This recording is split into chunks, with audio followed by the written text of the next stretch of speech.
Hello friends, myself Utkarsh Rathod from Mechanical Department, Bromore Faculty of Diploma Engineering. Video lecture સિરીઝમાં ફરીથી આપ સૌનું સ્વાગત છે. આપણે 6th સેમેસ્ટરમાં આવતો કમ્પ્યુટર એડેડ મેન્યુફેક્ચરિંગ સબ્જેક્ટ જોઈ રહ્યા હતા, જેમાં આપણે 4th unit CNC part programming ચાલુ કર્યું હતું. જેમાં આપણે આગળના 3 પાર્ટ જોઈ ગયા, જેમાં આપણે લાસ્ટ પાર્ટની અંદર જે કમાન્ડ્સ હતા એ કમાન્ડ્સ વિશે જુદા જુદા કોડ્સ હતા, જી કોડ્સ, એના વિશે જોતા હતા. એમાંથી આપણે જે સાયકલ માટેના કોડ હતા G70, G71, G72, G73 એ 4 કોડ વિશે જોયું હતું. હવે આજે આપણે બાકીના જે કોડ્સ છે એના વિશે જોઈશું અને વધારે આગળ માહિતી મેળવશું. તો ચાલો શરૂ કરીએ. તો હવે નેક્સ્ટ જે કોડ આવે છે આપણો, એ કોડનું નામ છે G74M. તો આ પણ એક સાયકલ જ છે, પણ આ હવે જે બધી સાયકલ્સ છે મોસ્ટ ઓફ બધી ડ્રિલિંગની સાયકલો આપણે આજે જોવાના છીએ. તો એમાંની એક જે છે એ ડ્રિલિંગ સાયકલ છે, બરાબર. તો આપણી પેક ડ્રિલિંગની સાયકલ આપણે છે એનું જે સ્ટ્રક્ચર ફોર્મેટ છે એ કઈ રીતનું હોય છે, તો G74XZQRF, બરાબર. તો એક્સ પછી કોઈ વેલ્યુ આવશે, ઝેડ પછી ક્યુ પછી આર પછી ને એફ પછી કોઈ વેલ્યુ આવશે, બરાબર. તો એક વેલ્યુ શેની છે આપણે જોઈશું. તો G70 પહેલાં એન એક લખવાનો રહી ગયો છે, તો એન પણ આવશે આ દરેકની અંદર. સિક્વન્સ આપણું હોય છે એન સિક્વન્સ. પછી જી છે G74 આપણો કે પેક ડ્રિલિંગ સાયકલનો જે કોડ છે. એક્સ જે છે અને ઝેડ જે છે એ આપણા કોર્ડિનેટ્સ છે, XYZ પણ હોઈ શકે છે, બરાબર. આપણા કોર્ડિનેટ્સ છે ડ્રિલિંગ માટેના. પછી ક્યુ જે છે એ ડેપ્થ ઓફ કટ છે, બરાબર, કે કેટલી ડેપ્થની અંદર આપણે આ ડ્રિલિંગ કરવાનું છે. પછી આર જે છે રિટર્ન અમાઉન્ટ છે, કે આપણું જે પાછું લાવવાનું જે છે આપણું ડ્રિલિંગનું જે ટૂલ હશે એ હોલ ડ્રિલિંગનો હોલમાં અંદર જશે, પછી જે એને બહાર પાછું લાવવાનું છે તો કેટલી લંબાઈ સુધી, કયા પોઈન્ટ સુધી બહાર લાવવાનું છે, બરાબર. આપણી જે આપણું વર્કપીસની જે 0 પોઝિશન હશે ત્યાંથી એમ, તો એ આપણી આરની વેલ્યુ આપણે આપવાની હોય છે. પછી આવશે એફ એટલે કે ફીડ ઇન MM/મિનિટ, કે 1 મિનિટની અંદર કેટલા MM એની અંદર ફીડ એને ટૂલને મળવી જોઈએ, બરાબર. આ રીતે એનું સ્ટ્રક્ચર ફોર્મેટ હોય છે. પછી આગળ જઈએ નેક્સ્ટ કોડ ઉપર, G90 ડાયામીટર કટિંગ સાયકલ, કે આપણી જે G70 રીતની એક સાયકલ હતી એ રીતે G90 કરીને એક સાયકલ આવે છે, જે એક્ઝેક્ટ આપણે ડાયામીટર, જ્યારે ખાલી ડાયામીટર ઓછો કરવાનું હોય, બરાબર. તો ઘણીવાર એવું થતું હોય કે આપણું મટીરિયલ બહુ હાર્ડ હોય, અથવા તો મટીરિયલની રિક્વાયરમેન્ટ એવી હોય કે એના ઉપર કોઈ પણ આપણે ફાસ્ટ વર્ક કરીશું તો એની અંદર શું થશે, આપણું મટીરિયલ ડેમેજ થવાના અથવા ટૂલ ડેમેજ થવાના ચાન્સીસ વધારે હોય છે. તો એવા મટીરિયલ માટે આપણે શું કરવું પડશે, કે ધારો કે મારી ડાયામીટર મારે ધારો કે 30માંથી 25 કરવો છે, અથવા 30માંથી 29 કરવો છે તો મારે 30માંથી 29 કરવા માટે 30માંથી 29.9, પછી 29.8, 29.7, 6, 5, 4, 3, 2, 1 અને 0, આ રીતે એક MM કટિંગ કરવું પડશે એમ, 1.1 MM એમ. તો આ રીતનું એકદમ સ્લોલી કટિંગ મારે ઓછા માપ સાથે કરવું હોય તો એ વખતે મારે એક સાયકલ વાપરવી પડશે. તો એ સાયકલ વાપરવા માટે હું G90 કોડ વાપરીશ, અને G90 કોડની અંદર એના કોર્ડિનેટ અને ફીડ રેટનું મૂલ્ય આપીશ, અને એના પછી આ કોડ વર્ક કરશે એમ. પછી વાત કરીએ G92 thread cutting can cycle, બરાબર. તો આપણે પહેલાં જોયું હતું G32 કોડ જોયો હતો, જેમાં એ પણ થ્રેડ કટિંગ માટેનો હતો, બરાબર. પણ એમાં અને આમાં ફરક એટલો હતો કે જ્યારે G32 કોડ આપણે વાપરતા તો એની અંદર આપણું ટૂલ જે છે એ પોતાની જગ્યાએ પાછું આવતું ન હતું, કારણ કે આગળ કંઈક આપણે ઓપરેશન કરવું હોય તે વખતે આપણે G32 કોડ વાપરતા કે ટૂલ એની જગ્યાએ રહે અને ત્યાંથી આપણે નેક્સ્ટ ઓપરેશન પરફોર્મ કરી શકીએ. પણ આપણે જ્યારે ખાલી થ્રેડિંગ એકલું કરવાનું હોય કોઈ જોબનું હોય તો પછી આપણે શું કરશું, G92 કોડ વાપરશું. એ પણ આપણી એક કેન સાયકલ જ છે, તો એ કોડ વાપર્યા પછી G92 કોડની અંદર આપણું સ્ટ્રક્ચર ફોર્મેટ પણ આપણે જોઈ શકીએ છીએ કે G92 આગળ સિક્વન્સ નંબર આવશે N, XZ અને F. XZ આપણા કોર્ડિનેટ છે, F જે છે આપણું ફીડ રેટનું મૂલ્ય છે. તો આ રીતનું આપણું ઓપરેશન જે સાયકલ જે છે પૂરી થયા પછી આપણું જે ટૂલ જે છે એની મૂળ જગ્યાએ આપણું પાછું આવી જશે એમ. તો એ પાછું આવી જશે એટલે એવી રિક્વાયરમેન્ટ હોય એ વખતે આપણે G92 કોડ વાપરી શકીએ એમ. હવે આપણે નેક્સ્ટ આગળ જઈએ, G81, એ પણ આપણી ડ્રિલિંગ સાયકલ જ છે, બરાબર. તો G81નું આપણે સ્ટ્રક્ચર ફોર્મેટ જોઈએ ડ્રિલિંગ સાયકલનું. તો એક્સ જે પહેલાં આવશે સિક્વન્સ N, પછી એનની બાજુમાં નંબર આવશે, પછી G81, પછી XYZ, RF અને KM.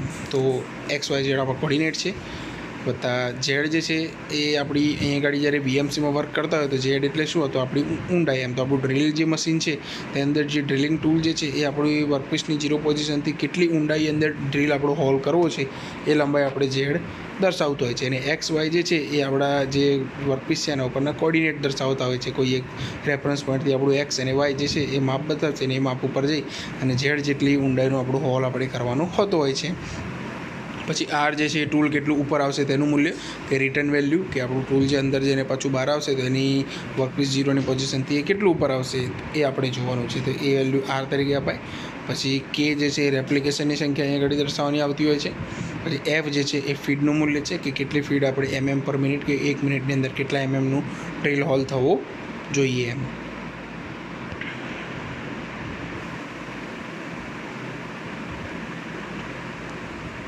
અહીં આગળ આપણે આકૃતિ જોઈ શકીએ છીએ, જેમાં આપણે જોયું કે ઇનિશિયલ પોઈન્ટ આપણો છે એક ઉપર છે, ત્યાંથી શું થશે, ડ્રિલ થવા માટે છે એક નીચે જશે ડ્રિલિંગ સાયકલ, અને આપણો જે આર પોઈન્ટ છે ત્યાં આપણું પાછું આવે છે, બરાબર. તો આપણું જે રિટર્ન વેલ્યુ સુધી આપણું શું કરશે, જ્યાં સુધી આપણું ડ્રિલ હોલ કમ્પ્લીટ થશે નહીં ત્યાં સુધી એ ટૂલ બહાર એનું કુલિંગ થાય એટલા માટે એ શું કરશે, ઓટોમેટિક ટૂલ આર પોઈન્ટ સુધી ટૂલ આપણું બહાર આવશે અને છેલ્લે ઓપરેશન પત્યા પછી એના ઇનિશિયલ પોઈન્ટ ઉપર પાછું જશે એમ, બરાબર. એના માટે પણ આપણી જોડે કોડ આવતા હોય છે કે G98 અને G99 આપણે વાપરીએ છીએ, કે જ્યારે આપણે ટૂલને જ્યારે ઇનિશિયલ પોઝિશન ઉપર પાછું લઈ જવું હોય તે વખતે G98 કોડ આપણે વાપરીશું, અને રિટર્ન ટુ આર પોઈન્ટ એટલે કે આર પોઈન્ટ સુધી આપણે જ્યારે ટૂલને પાછું લાવવું એ વખતે G99 કોડ આપણે વાપરીશું. વત્તા આપણે અહીં આગળ મોશન જોઈ શકીએ છીએ કે જે ડોટેડ છે એ રેપિડ છે અને આર પોઈન્ટથી આપણી સ્લો મોશન છે, બરાબર. જે ફીડ જે છે એ આપણું આર પોઈન્ટથી શરૂ થશે આપણા એમ, અને ત્યાં સુધીનો જે ટાઈમ જે છે ઇનિશિયલ પોઈન્ટથી ફીડ આપણો જે આર પોઈન્ટ છે ત્યાં સુધીનો જે ટાઈમ એ ઓછો લાગશે, કારણ કે એ ઝડપથી રેપિડ મૂવમેન્ટ કરશે. અને અહીંયા જે આપણો અંદરથી જે બહાર આવવાનું છે એ વખતે પણ આખું રેપિડ મૂવમેન્ટની અંદર આપણું થશે. એટલા માટે શું થશે, ખાલી ફીડ વખતે એની સ્પીડ જે ટૂલની સ્પીડ જે છે ઓછી હશે એમ, બાકીના ટાઈમની અંદર ટૂલની સ્પીડ વધારે છે. એટલા માટે આપણે જે ટાઈમ જે છે આપણો એક્સ્ટ્રા ટાઈમ લાગતો હોય છે એ ટાઈમે આપણે ઓછો કરી શકતા હોય છે, અને એ ટાઈમ આપણે ઘટાડીને આપણું જે પ્રોડક્શન ટાઈમ છે એમાં વધારો કરી શકીએ છીએ એમ. પછી આગળ જઈએ, G82 ડ્રિલિંગ સાયકલ વિથ ડ્વેલ, બરાબર. તો આ પેલી સાયકલ કરતાં અલગ કઈ રીતે છે એ આપણે જોઈશું, કે આપણું આનો પ્રિપેરેટરી કોડ જે છે એ આપણું G82 છે. વત્તા એનું સ્ટ્રક્ચર ફોર્મેટ જોઈએ તો આગળ N આવશે સિક્વન્સમાં N, પછી G82, પછી XYZ RPFK, બરાબર. તો પહેલાંમાં જોયું એ જ રીતનું આગળ અહીંયા આગળ લાગુ પડશે કે XY જે છે એ કોર્ડિનેટ બતાવશે, Z છે એ ઊંડાઈ બતાવશે, કેટલો હોલ પાડવો છે. પછી R જે છે એ રિટર્ન વેલ્યુ, કે કેટલા પોઈન્ટ, કે કયા પોઈન્ટ સુધી એ રિટર્ન આવશે. પછી P જે છે એ માઇક્રોસેકન્ડ માટે પ્રોગ્રામ બંધ રહેવા માટેનો જે ટાઈમ જે છે એ કેટલા માઇક્રોસેકન્ડ રહેશે એ P, વત્તા F જે છે ફીડ રેટ છે, અને K જે છે એ એપ્લિકેશનની સંખ્યા છે, બરાબર. તો અહીંયા આગળ આપણે ઉમેરાયું શું, તો કે P ઉમેરાયું, બરાબર. તો P એક્ઝેક્ટલી શું છે એમ, તો P જે છે એ આપણું એક પ્રકારનું ડ્વેલ ટાઈમ કહી શકીએ, કે ડ્રિલિંગ સાયકલ વિથ ડ્વેલ, G82 જેનું નામ આપ્યું આપણે. એની અંદર શું થશે કે ટૂલ જ્યારે ઘણીવાર કન્ટિન્યુઅસ ઓપરેશન કરતા હોય તો ટૂલ આપણું ગરમ થઈ જતું હોય છે, અને વર્કપીસ અને ટૂલને બંનેને ઠંડા થવા માટે ટાઈમ જોઈએ, બંનેને લુબ્રિકેશનની ઇફેક્ટ મળે એટલા માટે આપણું ટાઈમ એને જોઈતો હોય. તો જે એક્સ્ટ્રા ટાઈમ પ્રોવાઈડ કરવા માટે આપણે P જે છે એની વેલ્યુ અહીં ગાડી આપીએ છીએ, અને G82 સાયકલ આપણે વાપરી શકીએ છીએ, કે જેમાં Pની વેલ્યુ આપણે અમુક સેકન્ડ રાખી શકીએ, માઇક્રોસેકન્ડ. તો એ શું કરશે કે જ્યારે ઇનિશિયલ પોઈન્ટ ઉપરથી આર પોઈન્ટ પર જશે, આર પોઈન્ટ પરથી ફીડ આપશે, અને આરથી P પર જઈને Pથી પાછું જ્યારે આર ઉપર આવશે અથવા તો ઇનિશિયલ પોઈન્ટ ઉપર આવશે તો એ વખતે મારું જે ટૂલ જે છે એ એટલી જે P જે હતું એની એટલી માઇક્રોસેકન્ડ માટે આપણું મારો પ્રોગ્રામ બંધ થઈ જશે, એટલે કે મારું ટૂલ જે છે એ ત્યાં ઊભું રહી જશે, અને પછી ફરીથી પાછું અંદર એના વર્ક માટે જશે એમ. તો એટલો ટાઈમ જ્યારે એ ઊભું રહ્યું તે વખતે એને કુલિંગ કરવા માટેનો ટાઈમ આપણને મળી જતો હોય છે. તો આ રીતે આપણું જ્યારે કોઈ એક સાયકલમાં જ્યારે કોઈ મટીરિયલ એવું વધારે પડતું હાર્ડ હોય તો એ વખતે જ્યારે ટૂલ અને મટીરિયલ બંનેને આપણે નુકસાન ન થાય વર્કપીસને, એટલા માટે આપણે આ રીતની G82 સાયકલ વાપરી શકીએ છીએ એમ. એમાં પણ પહેલાંની જેમ અહીં તમે આકૃતિમાં જોઈ શકો છો કે અહીં ગાડી ઇનિશિયલ પોઈન્ટ આપેલો છે, પછી આર પોઈન્ટ એટલે કે રિટર્ન પોઈન્ટ, પછી આરથી P, અને Pથી પાછું આપણું ઇનિશિયલ પોઈન્ટ. તો રેપિડ મુવમેન્ટ ક્યાં થશે, ડોટેડ મુવમેન્ટ જે રેપિડ છે, અને જે સ્ટ્રેટ લાઇન છે આપણો એરો જે આપણે ફીડ રેટ બતાવે છે કે આપણું ઇનિશિયલ પોઈન્ટથી આર પોઈન્ટ સુધી એ ઝડપથી આવશે, આર પોઈન્ટથી P પોઈન્ટ સુધી એ સ્લો વર્ક કરશે, ફીડ આપશે, અને P પોઈન્ટથી પાછું આર પોઈન્ટ, અને આર પોઈન્ટથી પાછું ઇનિશિયલ પોઈન્ટ સુધી જ્યારે થશે તે વખતે ડોટેડ લાઇન દર્શાવે છે, એટલે કે રેપિડ મુવમેન્ટ થશે, એટલે કે ઝડપથી પાછું જશે. એ આપણે પહેલાં વાત કરીએ એમ કે જ્યારે આ રીતનો આઇડલ ટાઈમ આપણે ઘટાડવો હોય વધારાનો ટાઈમ વેસ્ટેજ આપણે ઓછો કરીને આપણું પ્રોડક્ટિવિટી અને પ્રોડક્શન ટાઈમ આપણે વધારવાનો હોય એ વખતે આપણે આ રીતનું યુઝ કરીએ છીએ સાયકલ્સનો. પછી વાત કરીએ G82. તો G82 એટલે કે આપણી પેક ડ્રિલિંગ સાયકલ અથવા તો ડીપ ડ્રિલ, બરાબર. તો એ પહેલાં કરતાં કઈ રીતે અલગ છે એ પણ અહીંયા આપણે જોઈએ, બરાબર. તો આનું સ્ટ્રક્ચર ફોર્મેટ પણ જોઈ લઈએ. પહેલાં આવશે સિક્વન્સ N, બરાબર. પછી આવશે G83 આપણો પ્રિપેરેટરી કોડ, પછી XYZ, પછી R, Q, F અને K.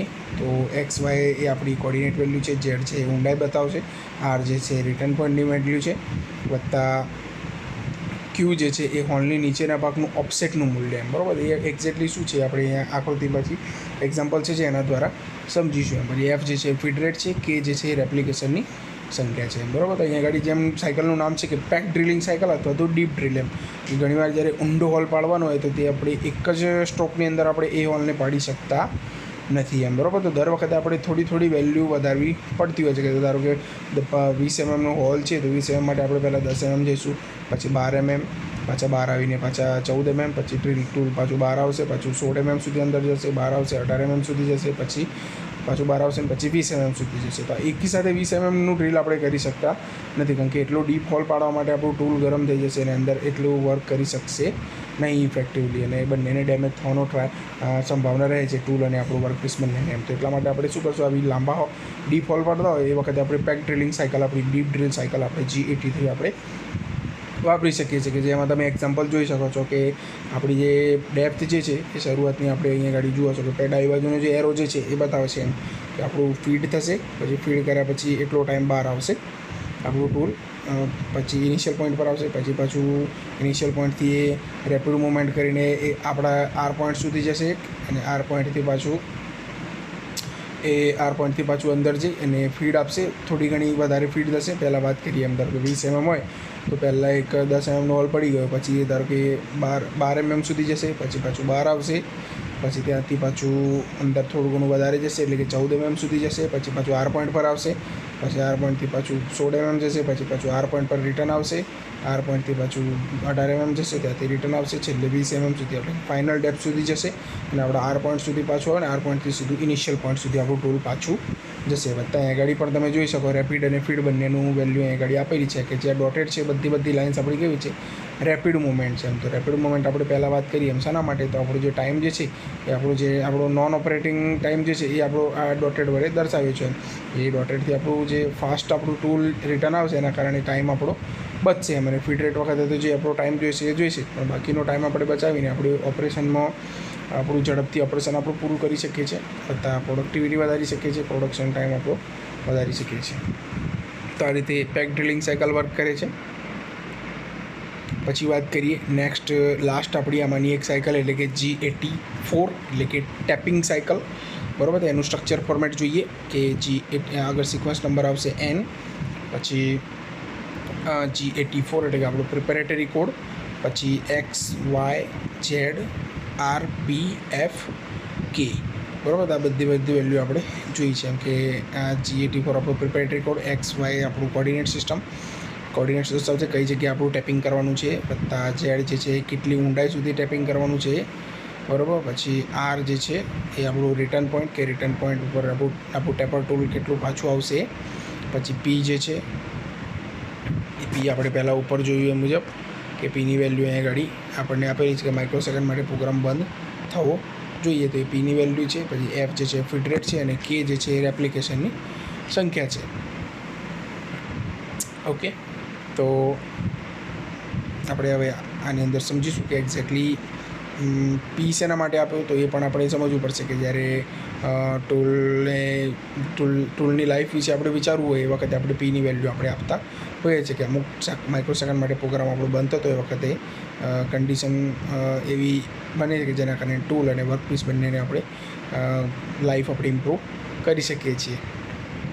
અહીંયા ગાડી પર તમે જોઈ શકો કે આપણું ટેપિંગ સાયકલ છે એનું એક્ઝામ્પલ અહીં આપેલું છે. અહીંયા ગાડી શું છે, તો આપણું એક ટેપિંગ સાયકલ માટેનું જે ટૂલ જે છે અહીંયા ગાડી આપ્યું છે, એ ટૂલ આપણે શું કરશે, આપણું જે આપણો ઓબ્જેક્ટ છે, આપણો વર્કપીસ છે એના ઉપર ટેપિંગ કરવાની શરૂઆત કરશે, બરાબર. તો એ શું કરશે, પહેલાં ઇનિશિયલ પોઈન્ટ ઉપરથી R પોઈન્ટ પર જશે, પછી આર પોઈન્ટ ઉપરથી આપણું ફાઇનલ જે ડેપ્થ છે ત્યાં સુધી એની ટેપિંગ કરતાં જવાનું હોય છે એમ, બરાબર. તો એ સાયકલની અંદર આ રીતે વર્ક કરશે અને ડોટેડ જે છે એ આપણું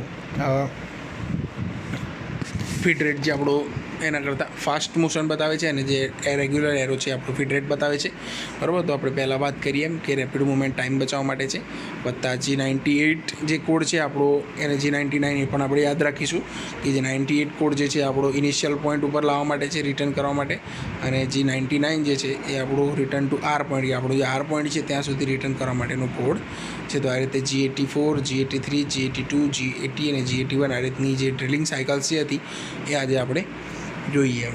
વત્તા હજુ બીજો એક ટૉપિક આપણે આજે કવર કરશું કે જે છે આપણો મોડેલ અને નોન મોડેલ કોડ એમ, જી કોડ અને એમ કોડ, બરાબર. તો બંનેની અંદર મોડેલ કોડ અને નોન મોડેલ કોડ એમ બે પ્રકારના કોડ આવતા હોય છે. તો મોડેલ કોડ એટલે શું? એમ તો કે જ્યારે એનસી મશીનમાં જે કમાન્ડની અસર બીજા કમાન્ડ આપ્યા સુધી ચાલુ રહે તે કમાન્ડને મોડેલ કમાન્ડ કહે છે. એટલે કે મોડેલ કમાન્ડ ઘણી બધી લાઇન સાથે ચાલુ રહી શકે છે અને આ કમાન્ડ બંધ કરવા બીજા command coolant, feed rate, lubrication માટે જેવા કમાન્ડ આપવાથી પ્રોગ્રામમાં આગળ આપેલ કમાન્ડ બંધ થશે એમ, બરાબર. એનું એક્ઝામ્પલ જોઈએ એમ કે કુલન્ટ જ્યારે ચાલુ કરવા M07 એ ચાલુ કરવા માટેનો જે કોડ છે M07 એ મોડલ કમાન્ડ છે.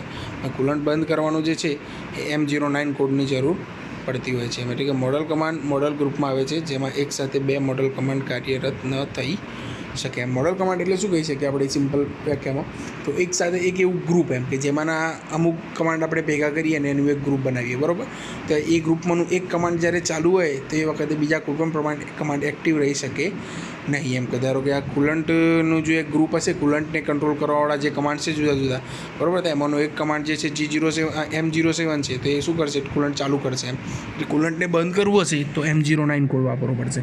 તો આપણે શું થશે કે M09 અને M07 બંને એક સાથે એક્ટિવ રહી શકે ના રહી શકે એમ. કાં તો કુલન્ટ ચાલુ રહે કાં તો કુલન્ટ બંધ રહે એમ. એટલે બંનેમાંથી એક જ ઓપ્શન શક્ય બને એમ. તો એવા વખતે આપણે આવા જે કમાન્ડ છે એને આપણે મોડલ કમાન્ડ્સ કહીશું કે આવું જે ગ્રુપ જે છે એ ગ્રુપની અંદર વર્ક કરતા હોય, એ ગ્રુપમાંથી ફક્ત એક જ કમાન્ડ એટ અ ટાઈમ ચાલુ રહેતો હોય એવા કમાન્ડને મોડલ કમાન્ડ કહીએ. આવા જુદા જુદા ગ્રુપ્સ આપણા CNCની અંદર અથવા NCની અંદર અવેલેબલ હોય છે એમ, બરાબર. મશીન માટે ઇંચના માપ માટે MMમાં માપ એક સાથે CNC મશીન માટે શક્ય નથી એમ. કે MM અને ઇંચ એ બંનેની અંદર એક સાથે માપ રીડ કરી શકે ના કરી શકે એમ. તો એ બંનેમાંથી એક જ શક્ય છે એમ.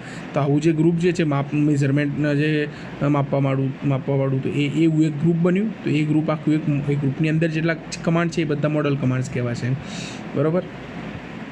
ઓકે. તો આ રીતે આપણે જુદા જુદા ગ્રુપ્સ જે આપ્યા છે એ પણ જોઈ શકીએ છીએ કે આપણા જે મોશન માટેના જે કમાન્ડ્સ છે ટૂલની મોશન માટેના G0 એટલે આપણું rapid movement, G01, G02, G03 આપણા ઇન્ટરપોલેશન છે, linear interpolation, circular interpolation, G80, 81, 82, 83, 84, 85, 86, 87, 88, 89, બરાબર. આ બધા જુદા જુદા ટૂલની મોશનના કમાન્ડ છે. તો આ બધામાંથી એટ અ ટાઈમ એક જ કમાન્ડ ચાલુ રહી શકે એમ. G0 ચાલુ હોય તો G01 ના રહી શકે અને G01 ચાલુ હોય તો બીજા કોઈ ના રહી શકે એમ. તો આ રીતનું છે એમ. આ રીતે ગ્રુપ 1 થયું. એ રીતનું ગ્રુપ 2 જોઈએ કે પ્લેન સિલેક્શન, બરાબર. X, Y, Z અને ZX પ્લેન સિલેક્ટ કરવાનું હોય તો G17, G18, G19 આમાંનું કોઈ એક, આમાંથી કોઈ એક જ એટ અ ટાઈમ ચાલુ રહી શકે એમ. પછી G0 ગ્રુપ 3 જોઈએ કે ડિસ્ટન્સ માટેનું G90, G91, બરાબર. પછી ગ્રુપ 5મું જોઈએ G93, G94 કે આપણી સ્પિન્ડલની સ્પીડ જે છે એ કંટ્રોલ માટેનું છે, કન્ટિન્યુઅસ, નોન કન્ટિન્યુઅસ. પછી છઠ્ઠું ગ્રુપ જોઈએ G20 અને G21 કે આપણા યુનિટ છે, બરાબર. અથવા ઇંચની અંદર તો પહેલાં વાત કરીએ બંનેમાંથી એક જ ચાલુ રહી શકે. G20 હોય અથવા G21 બંને એક સાથે ચાલુ રહી શકે નહીં એમ. પછી નેક્સ્ટ ગ્રુપ જોઈએ ગ્રુપ 7 એમ કે G40, 41, 42 કે ટૂલ ડાયામીટર અથવા તો ટૂલ રેડિયસ કમ્પેન્સેશન, બરાબર. G41, 42 શું કરશે? ડાબે અથવા જમણે આપશે અને G40 ચાલુ કરશે એમ. તો આ ત્રણમાંથી એક જ એટ અ ટાઈમ ચાલુ હોય, કાં તો ડાબે હોય, કાં તો જમણે હોય, કાં તો બંધ હોય એમ. એ જ રીતનું G43, 44 અને 49 એમ કે આપણે ટૂલ લેન્થ કમ્પેન્સેશન છે, ટૂલ લેન્થ ઓફસેટ કે લેન્થની લંબાઈ જે ટૂલની લંબાઈની અંદર ઓફસેટ આપ્યું હોય કાં તો પ્લસ, કાં તો એડેડ હોય, કાં તો સબસ્ટ્રક્ટેડ હોય, કાં તો પછી કેન્સલ્ડ હોય એમ. એટલે G43 થી એડ થાય, G44 થી સબસ્ટ્રક્ટ થાય અને G49 થી એ કેન્સલ થાય એમ. તો ત્રણમાંથી એક જ ચાલુ હોય એમ. પછી 10મું ગ્રુપ જુઓ તો રિટર્ન મોડ છે G99 ને G98 એમ કે આપણા જે આર પોઈન્ટ ઉપર રિટર્ન કરવું છે કે ઇનિશિયલ પોઈન્ટ પર રિટર્ન કરવું છે, તો બંનેમાંથી એક જ કોડ ચાલુ રહી શકે. પછી લાસ્ટ ગ્રુપ જોઈએ, કોર્ડિનેટ સિસ્ટમ સિલેક્શન માટેનું છે, G55, 56, 57, 58, 59. તો કયા કોર્ડિનેટ આપણા જે ઓરિજિન અલગ અલગ આપણે સેટ કરી રાખ્યા હોય જરૂર પડે એના ઉપયોગ માટે, એમાંથી કોઈ એક જ સિસ્ટમમાં કોર્ડિનેટ સિસ્ટમ આપણી જોડે સિલેક્ટેડ રહી શકે એમ. તો આ રીતના જે આપણા ગ્રુપ્સ જોયા જુદા જુદા, બરાબર, તો આ બધા ગ્રુપમાંનો કોઈ એક કમાન્ડ ચાલુ રહી શકે, પણ આ બધા ગ્રુપ એકસાથે એક્ટિવ રહી શકે એમ, બરાબર. એટલે કે શું, G0 ચાલુ હોય, આ જે ઉપરવાળું ગ્રુપ પણ છે એમાંથી કોઈ એક કોડ ચાલુ હોય, પછી ગ્રુપ 2 જે છે પ્લેન સિલેક્શન, એમાંથી કોઈ એક ચાલુ હોય કોડ, પછી ગ્રુપ 3 છે એમાંથી કોઈ એક ચાલુ હોય, ગ્રુપ 5માંથી કોઈ એક ચાલુ હોય, એટલે બધા ગ્રુપ એકસાથે એક્ટિવ રહી શકે, પણ કોઈ એક જ ગ્રુપની અંદરથી મલ્ટિપલ કમાન્ડ એક્ટિવ રહી શકતા નથી એમ. તો આવા જે કમાન્ડ જે છે એને આપણે મોડેલ કમાન્ડ કહી શકીએ એમ. એવા મોડેલ કમાન્ડ બીજા આપણને મિસેલેનિયસ જે કોડ છે એના માટે પણ આપણને અમુક ગ્રુપ આપેલા છે, એ પણ આપણે જોઈ લઈએ કે એક્સિસ ક્લેમ્પિંગ માટેના જે હોય છે G26, M26, M27 ગ્રુપ 2.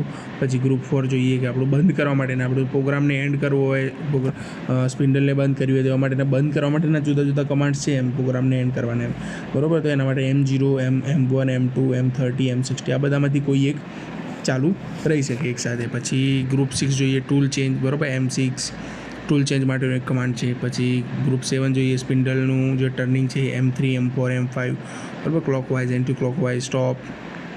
પછી ગ્રુપ 8 છે કુલન્ટ માટેનું, કુલન્ટ ચાલુ કરવા, કુલન્ટ બંધ કરવા, બરાબર, M7, M8, M9. પછી ગ્રુપ 9 છે M84, M48 અને M49 કે આપણું ફીલ્ડ બાયપાસ કરવા માટેનું, બરાબર. આ રીતના જે આ બધા મિસેલેનિયસ કોડ થયા, તો આ બધાના પણ અમુક ગ્રુપ છે, તો આ બધા ગ્રુપમાંથી કોઈ એક ચાલુ રહી શકે, દરેક ગ્રુપમાંથી કોઈ એક ચાલુ હશે અને આ બધા ગ્રુપ એકસાથે એક્ટિવ રહી શકે. તો આ રીતના જે કમાન્ડ્સ આપણે જોઈ શકીએ, આ બધા જે કોડ્સ છે એ બધાને આપણે મોડલ કોડ્સ તરીકે ઓળખીએ છીએ, બરાબર. તો નેક્સ્ટ લેક્ચરમાં હવે આપણે આગળ આવીશું, તો એમાં આપણું જે પ્રોગ્રામિંગ જે છે એના તરફ જઈશું કે આપણે જે પ્રોગ્રામિંગ માટેના જે કોડ્સ હતા જુદા જુદા, એને આપણે ડિટેલમાં અભ્યાસ કર્યો એમ. હવે આપણે આગળ આવીશું અને જે પ્રોગ્રામ જે છે એ પ્રોગ્રામ જુદા જુદા સમજવાનો પ્રયત્ન કરીશું. Thank you.